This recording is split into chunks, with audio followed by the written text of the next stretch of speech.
also spoke broadly about things that we agree on, but specifically, what are those things? We talked about this stuff during the campaign, Mike. Significant expansion of charter school opportunities in the state of New Jersey has got to be something that's on the agenda. School choice for especially our failing urban districts is something that has to be on the agenda. No longer should we have a state where, because of where you live, you are consigned to a failed school. The parents and the children, especially in our cities, deserve better. Merit pay needs to be considered. These are things that, as Bret very well put, are no longer Republican or Democratic ideas. President Obama, Secretary of Education Duncan are traveling the country putting forward these ideas. Accountability for results in school is a very, very important part of what we need to get to here in New Jersey, and we're not there. And so, those are in broad strokes the things that I think are in need of significant reform. We'll look at funding formula as well and how we can make that better. I think we can make it better. I think the governor took a step, as I said at the time, the governor took a step in the right direction on the school funding formula, but it's not quite there yet. And so we'll push these reforms, and we'll push them passionately, and we will look for partners in that regard to get that done. And I think you are going to see, as Bret alluded to, a lot of bipartisan support. I'm thrilled to see Reverend Jackson here today. Reverend Jackson and I have had extensive conversations, both during the campaign and after the campaign, about these school reform issues. And I know that we're going to be able to count, and Bret's going to be able to count on his support and the support of folks that he represents in making sure that these reforms are ones that are not just theoretical but actually happen. Follow-up, I sense you have a follow-up. I do. This new school funding formula is often presented as Governor Corzine's crowning achievement. You say it's by not... you, I think, actually. Dean Aaron. You say it's not quite there yet. Yeah. What do you mean by that? Listen, I think the principle of money following the child is the right concept. I don't think that this funding formula, as currently constituted, as you know, purely does that. And I think we have to move closer towards a pure money following the child type of system. Now, there's going to be a process involved in that, but I want to give credit where credit is due. The governor deserves credit for having moved us in that direction. But I think that Bret and I both agree that there's significantly more work to be done on that. And I think that's something that a large swath of folks in New Jersey agree with, and something that we're willing to fight for, whether we have to fight for it or not. If that's where we have to fight, that's where we will fight to move that more in line with what I think everybody believes makes sense, which is the money should follow the child. Most of your nominees have significant private sector experience.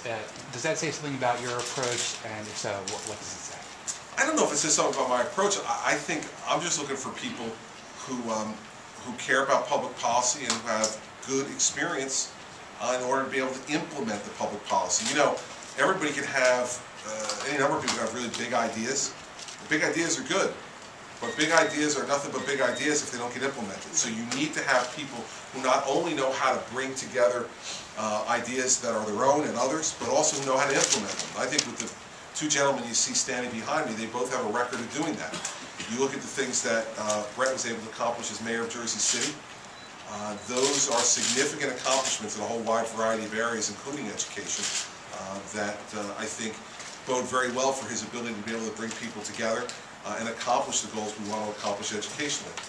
Bob Martin's history in the private sector tells me that he also knows how to bring competing interests together, to be able to talk and reason with folks, and to be able to bring the kind of results we need. So it's not really a focus on private sector, because in Bret's case, he has significant public sector involvement as well, and so does Bob have significant experience in that regard. So I don't think it's nothing philosophically I'm aiming for, or any kind of message I'm trying to send.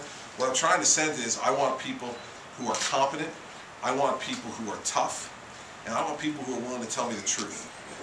I don't think anybody's ever said about either Bret Schundler or Bob Martin that they're wallflowers. I think that's safe to say. And I think that our cabinet meetings will include vigorous discussion of public policy. And I've told both of them and my other cabinet nominees that that's what I expect. I expect them to tell me when they think I'm wrong. I expect them to speak up. I told them if anybody from our staff puts a red light in front of them in terms of getting me information they think I need to know, to run the red light. And I would get them off the ticket, something that I didn't have much luck doing when I was driving myself. But, you know, I think in this position I can have more luck at it. Chris, let me follow up on that. What this economic environment we have, the projected budget deficit that looms ahead, what kind of challenge is it for you to recruit cabinet members now? I don't think that's really any different, Phil. I mean, I think, listen, the challenges are the scrutiny that comes along with being in public life, and candidly, the salaries that we pay cabinet members, you know, is an impediment also. You know, I've used this example a number of times. Paula Dow's taking a $24,000 pay cut to become Attorney General. Now, I don't know how that makes sense. You know, when they elevated the salaries of prosecutors and judges, they didn't include cabinet members, and so now you have someone who's being paid $165,000 as this county prosecutor. She now will supervise all the prosecutors in the state and make $24,000 less. And for someone like Paula, for instance, this is a significant sacrifice. She's a single mother with 2 young sons. I think those are the challenges, and I don't think those are particular to this economy. I think those are particular to the way things have, you know, worked governmentally in New Jersey. Those are some of the real challenges. I've not found the economy or the challenges that we're facing to be impediment. In fact, I've had more people say to me that this is the time you want to be in, because the action is going to happen here. And people who care about public life, they want to be someplace where, you know, the action's happening. And so that has not been a problem. It's more been the kind of typical problems you find. Do people want to expose themselves to the public scrutiny that comes along with being someone in public life? And do they, can they afford, physically afford, in a state that is as expensive as New Jersey is, to be able to make the family sacrifice of coming in at some of the salaries that we're able to offer. And, you know, usually if I get them over those 2 hurdles, the rest of it's not a problem. Angie? What message does the appointment, the nomination of Bret send to the NJEA, which opposes most of the reforms that you speak of? Listen, I don't think the appointment of Bret Schundler sends any signal to the NJEA. The election of Chris Christie sends a signal to the NJEA. Michael? Could you tell us what your opinion is of the Race to the Top application that's being put together? Are you comfortable with what's in it? Do you want it to change? I know the timing is strange, how it works out with your Yeah, unfortunately, you know, it's due on January 19th, when I will be otherwise occupied for most of the day. Listen, we've been working very closely. Our subcommittee on education has been working closely with the Commissioner of Education and her folks. Susan Cole has been very involved in working with Lucille Davey on it. Listen, I'm sure that if we were to write the application from scratch that we would do things somewhat differently. But understanding the kind of convergence of this deadline with the convergence of the 2 administrations, I think we're doing as well as we possibly can do on it. And remembering too that there'll be a potential second bite at the apple in June for more Race to the Top funds in June, which is something that, if confirmed, I would expect that then Commissioner Schundler would take full charge of, and if there are any tweaks that need to be made to this initial application, we'll have the opportunity to do that then. So it's been a very cooperative process. Commissioner Davey is to be commended. She's worked very hard with Susan Cole and members of our transition subcommittee to get it done. So I think we're pretty close. What kind of changes do you want to see in the permitting process at the